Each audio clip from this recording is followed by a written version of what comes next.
Hi guys, in this video I'm gonna show you how you can change attributes options in episode 26.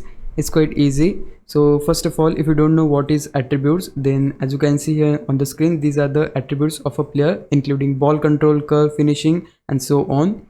So to change the attributes option, you need to head over to the gear icon which you can see at top left hand corner. Then go to settings and open game settings. Right here on this screen, by using the R1 key, head over to the next tab, match, and just here you're gonna see the option for attributes which is currently grayed out.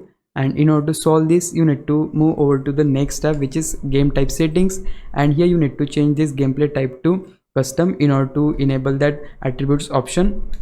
If I get back to match tab again, you can see that the attributes option is now available to change, which you can set this on classic or default. If you set this on default, then attributes are modified based on the position of the player to provide the recommended gameplay experience.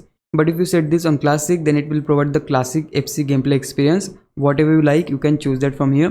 And yeah, that's pretty much of it. If you found this video helpful, please leave a like, subscribe the channel. I'll meet you in the next one. Bye bye.